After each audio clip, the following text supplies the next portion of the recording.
Okay, hello everyone. Welcome to Being Patient Perspectives. I'm Deborah Kahn, founder of Being Patient. Today, we thought we would put together this little panel to discuss a very important issue. Doreen Monks, and LuPita Gutierrez-Parker join us. They've been on Being Patient Perspectives before, talking about their Alzheimer's diagnosis.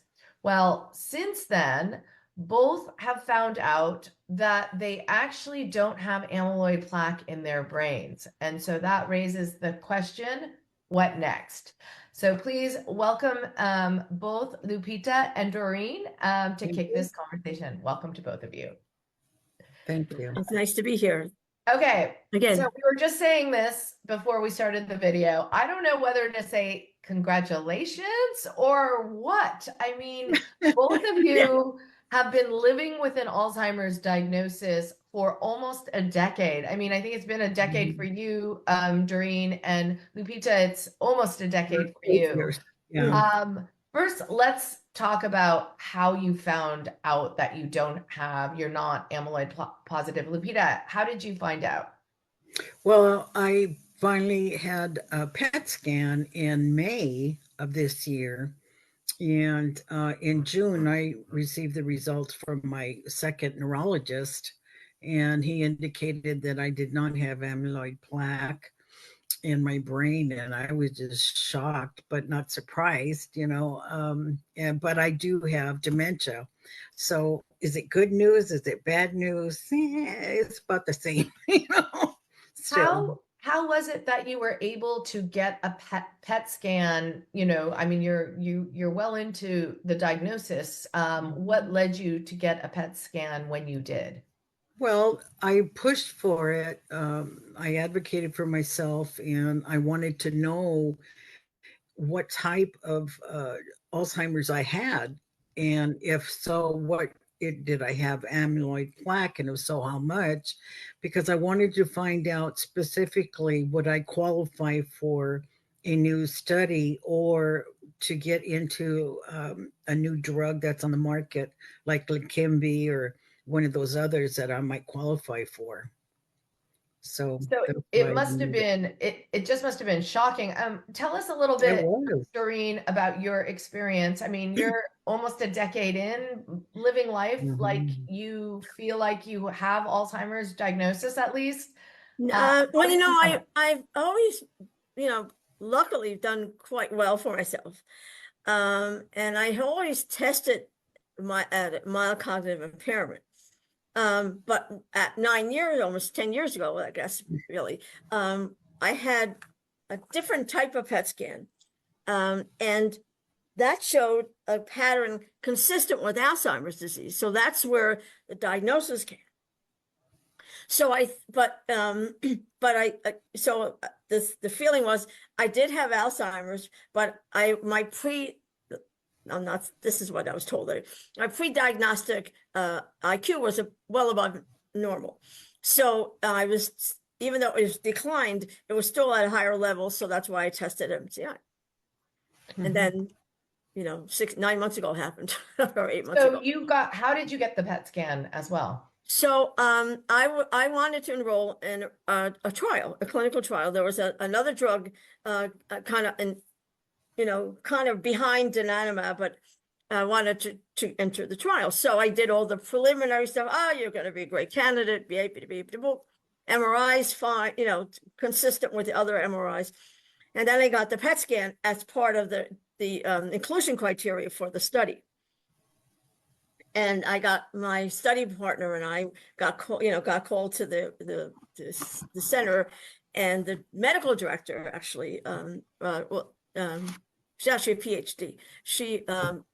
She was the one who met with us, and she asked me to explain how the same story. How did you get? And she said, "Well, your PET scan was normal." Mm-hmm.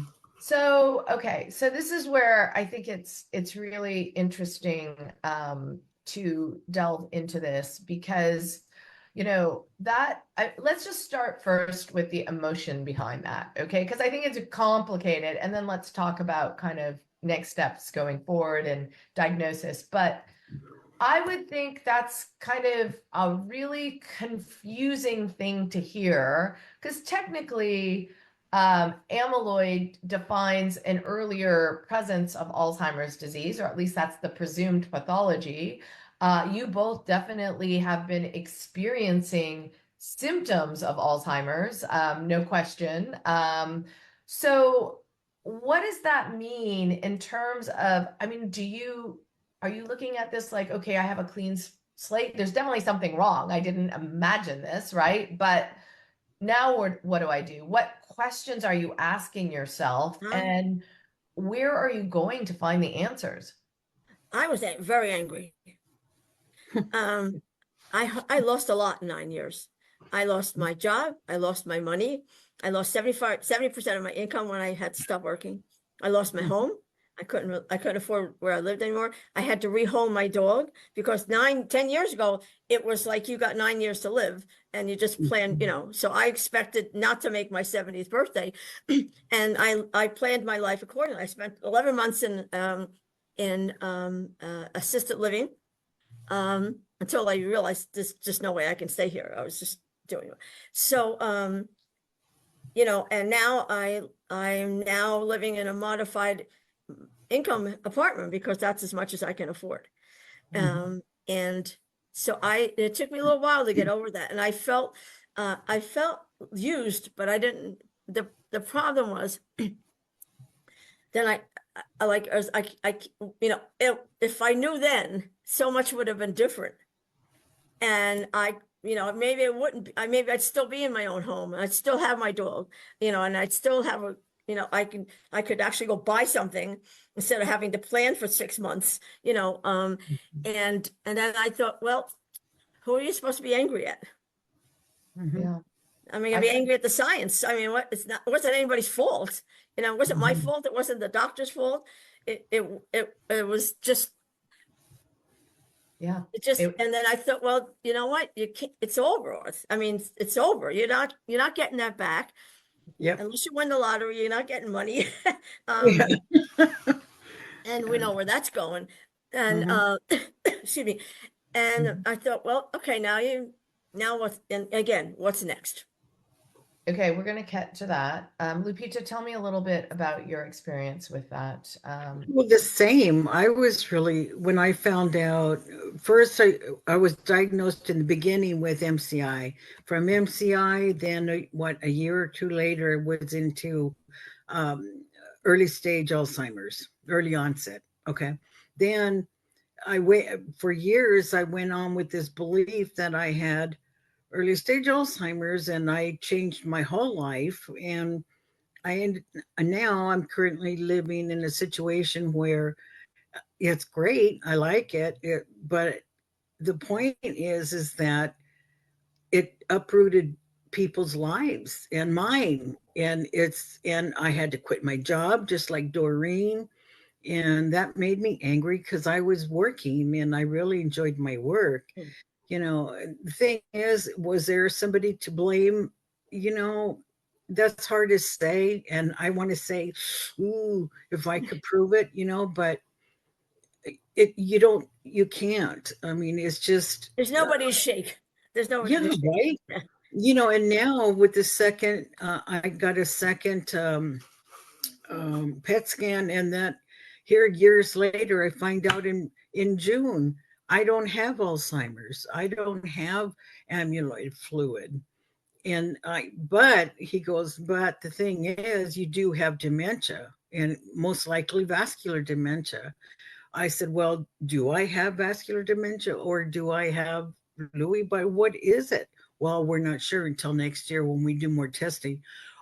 It's like, oh, now I have to wait. So did he explain that to you? Did the doctor explain to you what that means? Like, test for what? Like, okay, if you don't think it's Alzheimer's and it might be vascular, give me a scan and show me, is there evidence of vascular? Why do you have to wait? And what are they looking for? Well, they're going to be looking at different testing, like computerized tests that they have and so forth, which I took last year in order to compare to in the next year. It's frustrating. I understand what he's talking about. doing comparisons of Mm, where I was before, where I'm at now. And I understand it, but at the same time, it's like, well, aren't we going to pursue something else? exactly. So I need to know, what is it that I do have, Do but you, so for Doreen, for you, did they give you the name of another dementia or did they Well, say it we're is still where I dementia? went for, now part of that study, clinical trial was the blood test that's now about to be approved. Mhm. And what that blood test does is it measures the levels of amyloid and tau protein. My tau protein was elevated in that blood test, not the amyloid. So then I went for a spinal tap. So, and the spinal tap showed that I have elevated tau levels. So Mm. now what I need is a tau PET scan, which you cannot get. So the Mm-mm. only way I can get is through a clinical trial. So about an hour and 15 minutes away from me in Toms River, there's a clinical trial site and that are testing for tau. So I'm about in November, I'm going down. I had to be off the Aricept for 3 months. So I now I'm going down there to hopefully get screened for the trial. And if I get into the trial, get into the second phase of the screening, they do another amyloid PET, but they also do a tau PET. So, Mm. okay, So so I let's, either have yeah. mild cognitive impairment due to either it's a tauopathy. So now the disease that we know about that is elevated tau is frontal temporal dementia. So it's either FTD, or Lewy bodies. This is the working. What about CTE? I thought you could have tau pathology and not, have you ever had any like concussions or things like that? No, and you can have frontal temporal dementia like just spontaneously. Mhm. Now I don't necessarily fit in any of the categories. I have some movement issues. I'm also 71, so I think start rattling when you're 71, 70s anyway. So yeah, so I'm up in the air now. Still, I don't know. I'm like LuPita. Now, can I ask? I don't know if I'm allowed to ask a question, but this is the old neural nurse in me. LuPita, have you had a recent MRI? No. Because that's how you can find if you have vascular dementia. If Yeah, they do that's an what I was MRI, wondering because you can see the because the little MRI will hair. show white matter disease. Yeah, that Well, recently I have not had one Yeah. that I can remember, but that was my question. Is Yeah, I mean, I to would try to push for that personally. Yeah, yeah. Because I'm trying to. that'll rule out the vascular dementia. I mean, Mhm. it's important to test it, to see how you were on the neuropsych testing now versus then. Because and I've only known you a little while, but haven't seen anything. But yeah, I would push for an MRI. I have a question about other health related conditions that could lead to, memory. I think we talked about this before, Lupita, with you, but I think you have diabetes. Is that correct? I think we Yes. talked about that in our last interview.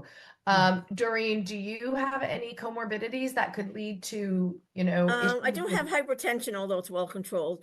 I've had rheumatoid arthritis since I was 35, so that's an inflammatory process of that has that's probably those are the two most likely. Now my mother, interesting, my mother had vascular dementia, and her sister had Alzheimer's disease. So I presumed Alzheimer's, I should say. I don't remember anybody tell me exactly, but I think that's what they told me.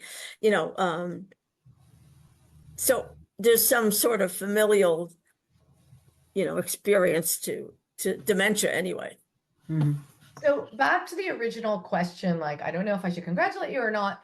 I would Yeah. think what's confusing is you both were living for a very long period of time thinking you had something that was going to be terminal, right? I mean, it was, we don't have a cure for Alzheimer's right now. We know, there are ways to slow it down, but we can't reverse it. And so living life thinking that, and now kind of thinking, well, wait, if it's not Alzheimer's, maybe it's not that way. Like, tell me a little bit about that thought process. Is it that now you kind of have okay, maybe I'm not going to die of this disease. Has that entered your mind?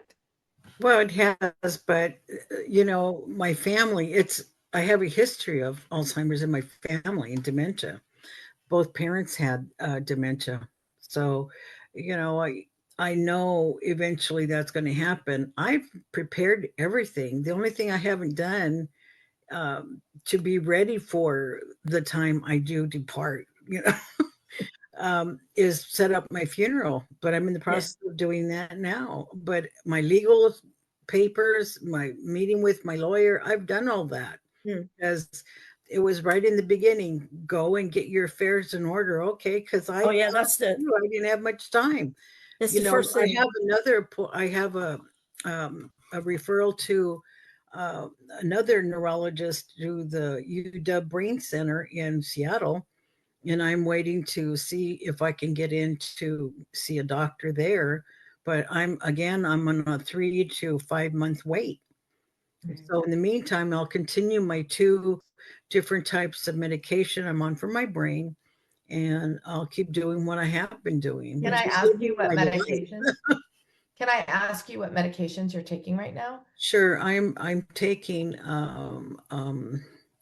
oh gosh, I'm Is it the taking alt? Aricept, and I'm also Okay. taking Memantine. Right. So Remember? you're on the cholinesterase inhibitors, which is supposedly for Alzheimer's. So I'm a little Right. confused. Like, why would the doctor keep you on those medications? Well, he says that he likes to use both of them together because it helps my brain. It does help me focus better. I've Okay. noticed that. I seem to be more alert, but still, I still have the same issues I had before, but it's not. Oh gosh, I guess I still forget things. It's just frustrating, really Mhm. frustrating, not to know Mm. and wait. Doreen, what about you? I mean, on the question of kind of thinking you had something that could be that Well, was it is changes preventable. the trajectory of your life, really. I mean, I because you plot along thinking, okay, well, like LuPita said, we were told we had this amount, a very finite amount of time. And so you had this little window that you were going to try to enjoy, like I did what LuPita did. The first, I went to an elder lawyer, everything, same thing. The only thing I haven't done is funeral. Um, and, um, and, um, and you think, okay, this is going to be, I'm going to live X amount of years and then I'll fall off the cliff and, the disease will take over.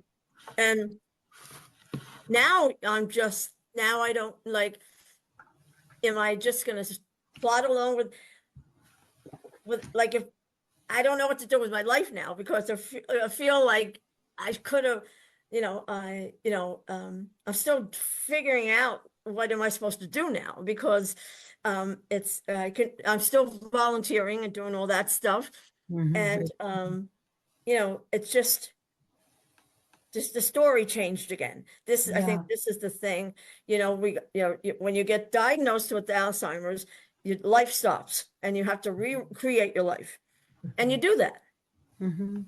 And then 9 years, 10 years go by, and now whammo, your life stops again.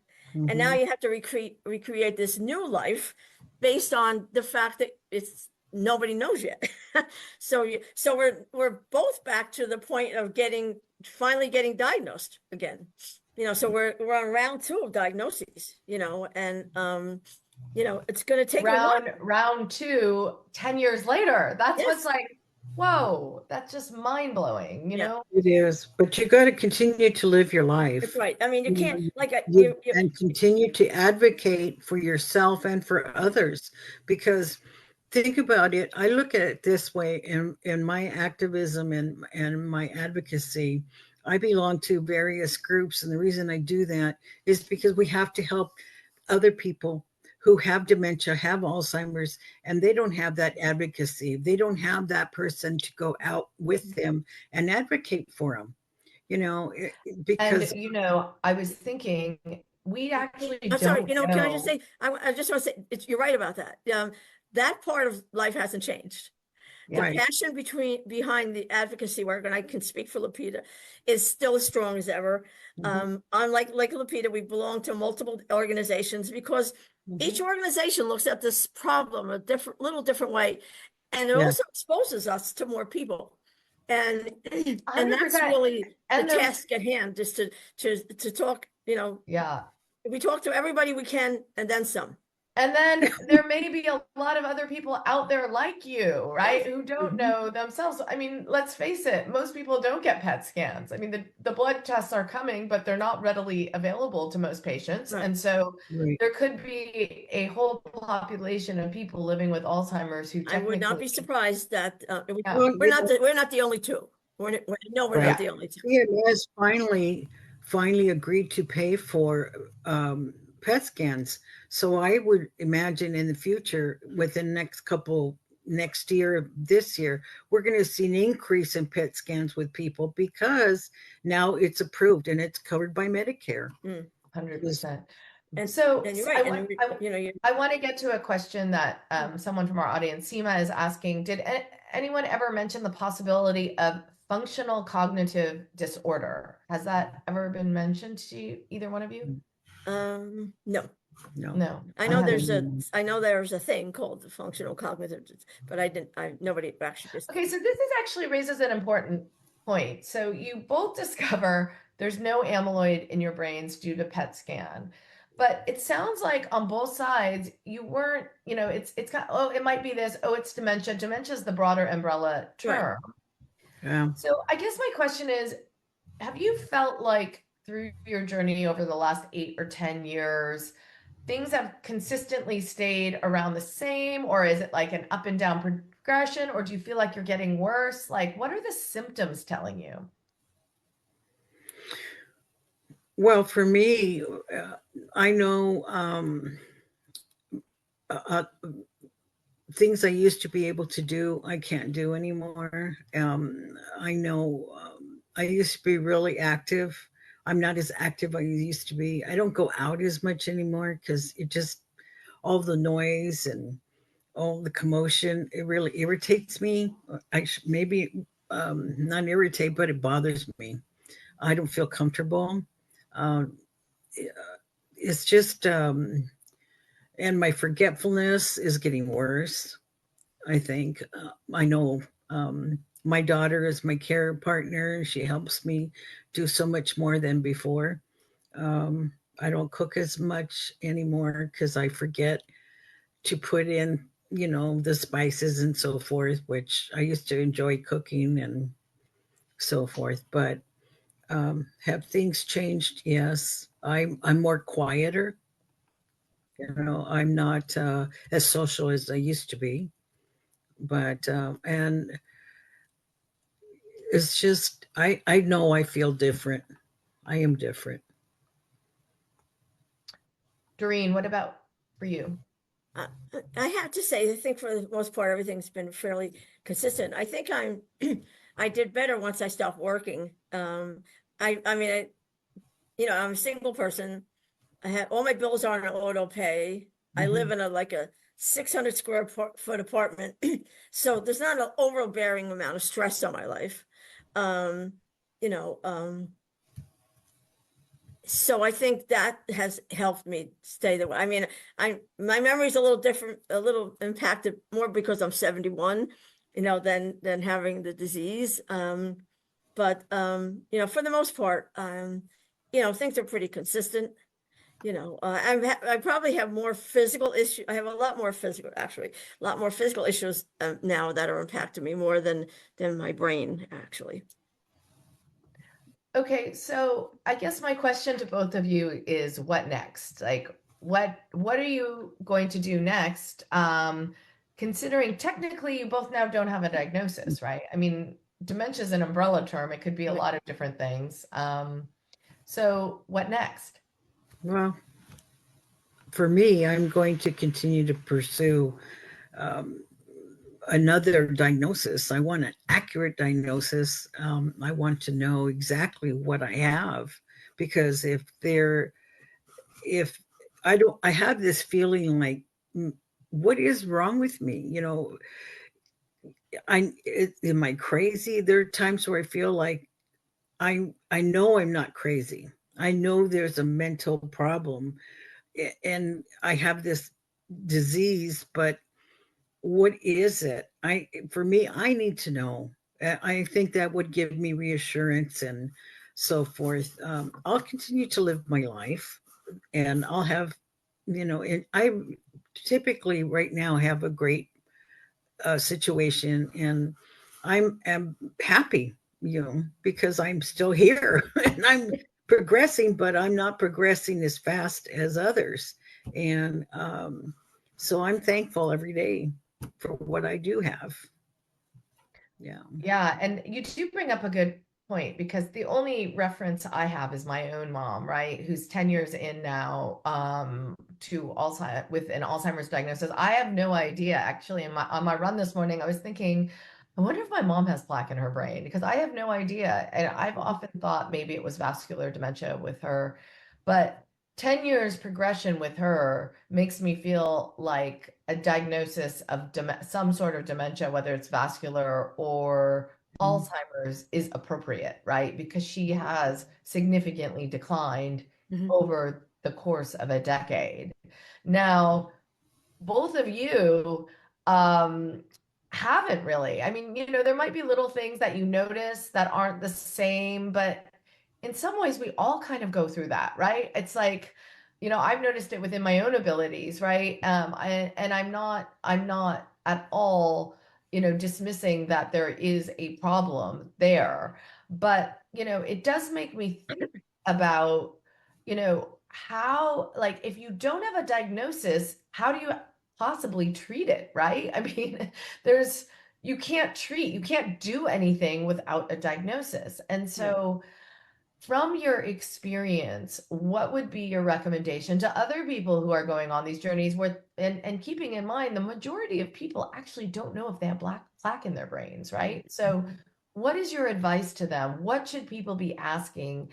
What would you have done differently knowing what you know now? I mean, I think from a, a diagnostics, I mean, it's almost hard to say. I mean, I think now that PET scans are the gold standard, Mhm. you have to have a PET scan. I mean, and that has to be part of the diagnostic workup, no doubt. I mean, just that, it would be like, we think you have coronary artery disease, but we're not going to do a catheterization. Well, this is the catheterization. We have to, and that's the hallmark of this disease is and elevated amyloid plaque.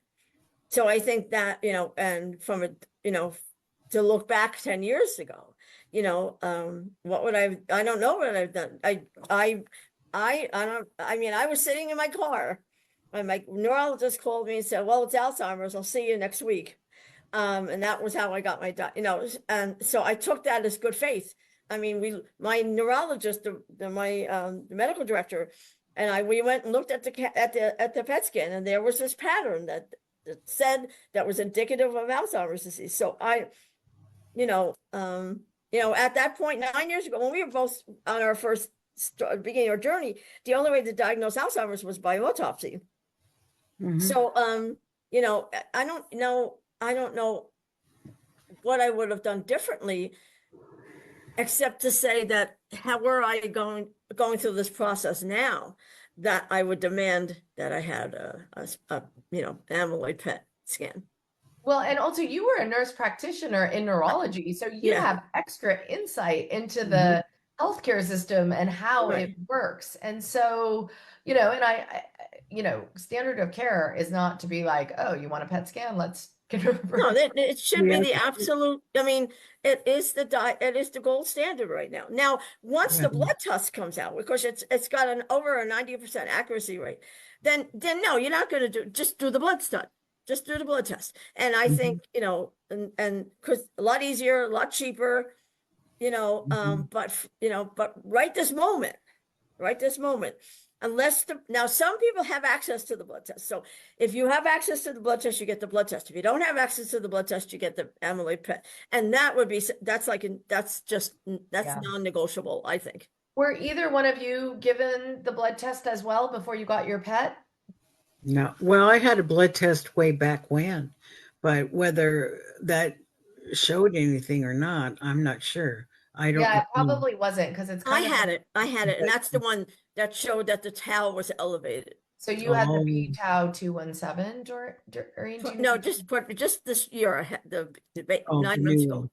I Mhm. And had it it. showed elevated tau. So Tau. they actually gave you the test, the PET scan before and then the blood test after? Yeah. Okay, interesting. Because Mhm. they're I like, mean, I don't remember how it worked, but I got the blood test. I got the results of the blood test after the PET scan. right, Mhm. right. And that's when I ended up going for the spinal tap which also verified the elevated tau. Yeah, it's interesting because we're kind of at this stage of time right now where the blood tests are not standard care of practice, but there are clinicians, aside from clinical trials where they're being used, there are clinicians who are using them as a Right. diagnostic tool, but not Mhm. it. I wouldn't say that's mainstream right now, No, right? That's not at all. So, but um, yeah. So Lupita, what would be your wise wisdom on this for people coming in? Like how, in hindsight, is there anything you would have done differently? In the beginning, when I was first diagnosed, I had a PET scan, but they did the wrong PET scan. And Oh, wait, my wait, how is that possible? What does that mean? there's a bunch of different ones. So it was a different test. What he was looking for, I'm not sure. I can't remember, but um, we received the results, and he indicated to me in the meeting that it was the wrong test. And I asked him, okay, so are we going to have another test? Am I going to go back and get another one? He said, no. And I said, well, why not? you know, I want to know. And he said, no, because of the cost, it's too expensive. And I said, well, I have good insurance. It didn't matter. He said, no. Had I known now what I know now back then, I would have fought for the right to have another PET scan. Even if I had to pay for it myself. I mean, I have Medicare, I have private insurance. I would suggest to people continue to pursue a correct diagnosis. You know, in my area is a very limited healthcare here, only because doctors, we're shortage of doctors in our county. We also have only one hospital in this area, and we had two, but now one's closed and we only have one. So are there a lot of options for us? No. If we want additional testing, we're going to have to go out of to our county and go into Seattle, which I have done, and I'm going to continue to do that because I want to know exactly what is it, and how do I treat this if it's treatable, and I want to be able to get into a new clinical trial if possible, or start on a medication that will help slow the progression. If I have a dementia, but what type is it? Don't know. Bless you.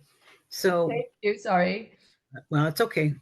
But it is frustrating. But at the same time, I'm not going to stop living my life. I'm doing what I want to do. And I'm enjoying what I do in my life now. But when things change, I'm sure things are going to change later. But it is what it is. Yeah, I guess the most surprising thing to me is, this revelation, I feel like the medical system should guide you through this, not leaving Yeah, you feeling like, what do I have? Like, what do I right. do next? Right. And No, I a think person shouldn't have to fight in order to get an accurate diagnosis, or to even have to force doctors to give you the test that you need. Mm. That should be a given. Anybody that presents cognitive impairment, they should be given a battery of tests. Yes, they're expensive, but there's the blood, this new blood test that Doreen was talking about. That is fairly new, and that's on the market now in some areas. Whether it's here in my area, I don't know yet. But I would think doctors who get that in their area blood test, they should call their patients in and have them tested. Why are we waiting for everything? It's frustrating. You should have the same intensive workup That's right. as if you were going in with cancer, Yes. you're going in with heart disease. Yeah. Your brain is the most important organ in your body. Stop screwing around with it. And I think it's imperative that, yes, like LuPita, first of all, you have to be your own advocate, and you got to be cranky about it sometimes. Yeah. And I know. you have to find the right doctor. Now, a neurologist is a neurologist is a neurologist. It's not the case. You have to work hard to try to find someone who is a cognitive neurologist, because the problem is most neurologists, I'm not picking, I'm an old neuro nurse, so my heart belongs to neurologists, but they're not all equally trained as somebody who specializes in it took me 4 neurologists to get the right one. And I'm a neuro nurse. So, I mean, I worked with some of these people. And, I think that's because once you find that right person, which is, and like LuPita said, it's months, you're waiting months. That's just the problem. There's not a lot of them out there. People are waiting 6, 7, 8 months, a year or 2. But if you find the right person, then the other stuff falls into place. But if you can't find that right person, then you need to do your due diligence and get on that on the computer and get the workup and hand the workup and say, this is what I want. Yeah. It's called being the CEO of your own health, right? That's right. That's right. And you know what? And if they won't do it, you go find another one. Because you know what? That's There's right. lots of, well, not a lot of doctors, but Yeah. like LuPita said, she's willing to drive to Seattle. And I know it's not around the corner, but Yeah. you got a nice brain. You want to keep it, and it's sometimes, you get out there and push. Just got to keep pushing. You have to. Well, thank you so much to both of you. I think this is going to be so helpful to a lot of people. And, I just want to say to the people who are listening to this interview, if you have a similar story, let us know about that. And in fact, being in my brain, I'm kind of like, I want to know how many people actually know they have plaque in their brains, right? Right. So maybe that's the next survey we will conduct. Stay tuned, but good one. Yes. Yeah, that would be a good one. How many people that have been diagnosed with Alzheimer's disease have actually had a true diagnostic study to prove the diagnosis? I bet it's a very, very small percentage of people. But thank you to both of you. I really value hearing your perspective as well, and as you taking the time and also your advocacy. I think we can open a whole nother category of advocacy. And thank God you guys are already in it, because, it's easy as we find out more, and the blood tests will make that possible, right? More people will find out if they are fit, which category they fit into. Right. So Doreen and LuPita, always good to see both of you. Thank you so much for your time. Thank you. For anyone, thank you. Thank you. Who Bye, everyone. Bye-bye. Bye. Don't forget to go to beingpatient.com and sign up for our newsletter. That's when we tell you about things like this. So thanks everyone for watching. Bye.